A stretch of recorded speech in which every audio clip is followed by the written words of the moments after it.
Item ಯಾವುದೇ ಇರಲಿ try ಮಾಡಿ ಆಚಿ ಚಿಕನ್ ಮಸಾಲಾ. ಮಧ್ಯಪ್ರಾಚ್ಯದಲ್ಲಿ ಜಾಗತಿಕ ಸಂಘರ್ಷದ ಕಿಚ್ಚು ಈಗ 28ನೇ ದಿನಕ್ಕೆ ಕಾಲಿಟ್ಟಿದೆ.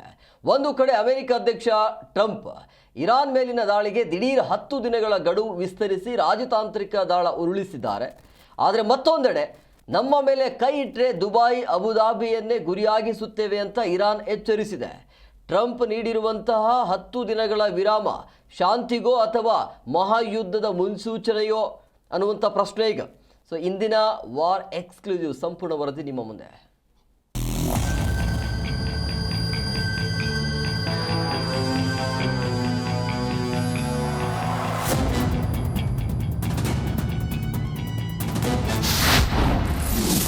ಇರಾನ್ಗೆ ಟ್ರಂಪ್ ನೀಡಿದ 5 ದಿನಗಳ ಡೆಡ್ಲೈನ್ ಅಂತ್ಯ. ಮತ್ತೆ ಇರಾನ್ ಮೇಲೆ ದಾಳಿಯನ್ನ ಏಪ್ರಿಲ್ 6ರವರೆಗೆ ಮುಂದೂಡಿಕೆ. ಇರಾನ್ ಮತ್ತು ಅಮೆರಿಕ ನಡುವಿನ ಯುದ್ಧದ ಕಾರ್ಮೋಡ ಈಗ 28ನೇ ದಿನವೂ ಮುಂದುವರೆದಿದೆ. ಇರಾನ್ನ ಇಂಧನ ಸ್ಥಾವರಗಳ ಮೇಲೆ ನಡೆಸಲು ಉದ್ದೇಶಿಸಿದ್ದ ದಾಳಿಯನ್ನ ಏಪ್ರಿಲ್ 6ರವರೆಗೆ ಅಂದ್ರೆ 10 ದಿನಗಳ ಕಾಲ ಮುಂದೂಡುವುದಾಗಿ ಅಮೆರಿಕ ಅಧ್ಯಕ್ಷ ಟ್ರಂಪ್ ಘೋಷಿಸಿದ್ದಾರೆ. ಶಾಂತಿ ಒಪ್ಪಂದದ ಮಾತುಕತೆಗಳು ಸಕಾರಾತ್ಮಕವಾಗಿ ಸಾಗುತ್ತಿವೆ. ಇರಾನ್ ಸರ್ಕಾರದ ಕೋರಿಕೆಯ ಮೇರೆಗೆ ಈ ನಿರ್ಧಾರ ಕೈಗೊಳ್ಳಲಾಗಿದೆ ಅಂತ ಶ್ವೇತಭವನದಲ್ಲಿ ನಡೆದ ಸಭೆಯಲ್ಲಿ ಟ್ರಂಪ್ ಸ್ಪಷ್ಟಪಡಿಸಿದ್ದಾರೆ.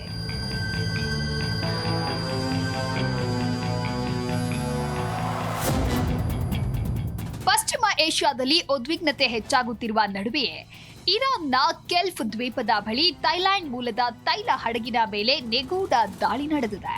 ದಾಳಿಯ ಬೆನ್ನಲ್ಲೇ ಹಡಗಿನಲ್ಲಿ ಭೀಕರ ಅಗ್ನಿ ಕಾಣಿಸಿಕೊಂಡಿದ್ದು 3 ಸಿಬ್ಬಂದಿ ನಾಪತ್ತೆಯಾಗಿದ್ದಾರೆ. ಒಮನ್ ನೌಕಾ ಸೇನೆಯು ಸಮಯ ಪ್ರಜ್ಞೆ ಮೆರೆದು 20 ಸಿಬ್ಬಂದಿಯನ್ನ ರಕ್ಷಿಸಿದೆ.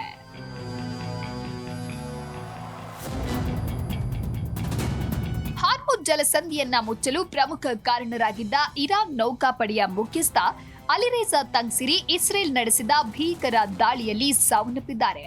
ಇರಾನ್ನ ಬಂದರ್ ಅಬ್ಬಾಸ್ನಲ್ಲಿ ಈ ದಾಳಿ ನಡೆದಿದ್ದು ತಂಗ್ಸಿರಿ ಅವರ ಸಾವು ಮಧ್ಯಪ್ರಾಚ್ಯದಲ್ಲಿ ಯುದ್ಧದ ಕಿಚ್ಚನ್ನ ಮತ್ತಷ್ಟು ಹೆಚ್ಚಿಸಿದೆ. ಜಾಗತಿಕ ಇಂಧನದ 20% ಪೂರೈಕೆಯಾಗುವ ಹಾರ್ಮುಜ್ ಜಲಸಂಧಿಯ ಭದ್ರತೆಯಲ್ಲಿ ಇವರು ಪ್ರಮುಖ ಪಾತ್ರ ವಹಿಸಿದ್ರು. ಅಮೆರಿಕ ತನ್ನ ಮೇಲೆ ದಾಳಿ ನಡೆಸಿದ್ರೆ ಯುಎಇ ದೇಶದ ಪ್ರಮುಖ ಇಂಧನ ಮತ್ತು ಮೂಲ ಸೌಕರ್ಯ ಕೇಂದ್ರಗಳ ಮೇಲೆ ಪ್ರತಿದಾಳಿ ನಡೆಸುವುದಾಗಿ ಇರಾನ್ ಎಚ್ಚರಿಕೆ ನೀಡಿದೆ. ದುಬೈನ ಜಬಲ್ ಅಲಿ ವಿದ್ಯುತ್ ಸ್ಥಾವರ ಹಾಗೂ ಅಬುಧಾಬಿಯ ಬರಾಕಾ ಪರಮಾಣು ಕೇಂದ್ರ ಸೇರಿದಂತೆ 5 ಪ್ರಮುಖ ತಾಣಗಳನ್ನು ಗುರಿಯಾಗಿಸಿ ಇರಾನ್ ದಾಳಿಗೆ ಸಜ್ಜಾಗಿದೆ. ಇತ್ತ ಅಮೆರಿಕವು ಹಾರ್ಮುಜ್ ಜಲಸಂಧಿಯ ಭದ್ರತೆಗೆ ಹೆಚ್ಚುವರಿಯಾಗಿ 10,000 ಸೈನಿಕರನ್ನ ನಿಯೋಜಿಸಲು ಮುಂದಾಗಿದೆ.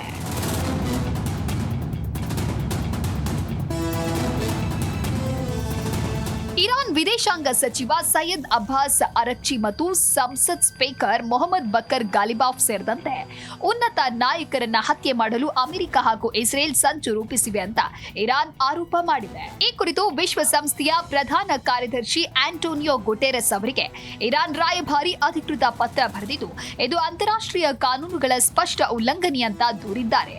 ಹತ್ಯೆಯ ಬೆದರಿಕೆಗಳು ನಿಜವಾಗಿದ್ದು ವಿಶ್ವಸಂಸ್ಥೆಯ ಭದ್ರತಾ ಮಂಡಳಿಯು ಈ ಬಗ್ಗೆ ತಕ್ಷಣ ಗಮನ ಹರಿಸಬೇಕು ಅಂತ ಇರಾನ್ ಆಗ್ರಹಿಸಿದೆ.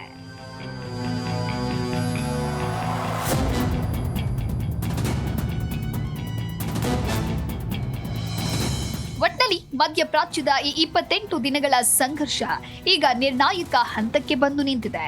ಟ್ರಂಪ್ ನೀಡಿದ ಈ 10 ದಿನಗಳ ಡೆಡ್ಲೈನ್ ಶಾಂತಿ ಮಾತುಕತೆಗೆ ದಾರಿಯಾಗತ್ತಾ ಅಥವಾ ಜಾಗತಿಕ ಇಂಧನ ಮಾರುಕಟ್ಟೆಯನ್ನೇ ಬುಡಮೇಲು ಮಾಡುವ ಮಹಾಯುದ್ಧಕ್ಕೆ ನಾಂದಿ ಹಾಡುತ್ತಾ ಅನ್ನೋದೇ ಈಗಿರುವ ದೊಡ್ಡ ಪ್ರಶ್ನೆ. ಏಪ್ರಿಲ್ 6ರ ಗಡುವು ಮುಗಿಯುವಷ್ಟರಲ್ಲಿ ಶಾಂತಿ ಮರಳುತ್ತಾ ಅಥವಾ ಯುದ್ಧದ ಜ್ವಾಲಿ ಮತ್ತಷ್ಟು ದೇಶಗಳಿಗೆ ಹರಡುತ್ತಾ ಕಾದು ನೋಡಬೇಕಿದೆ. ರಘುವೀರ್ Naik, news desk, Zee Kannada news.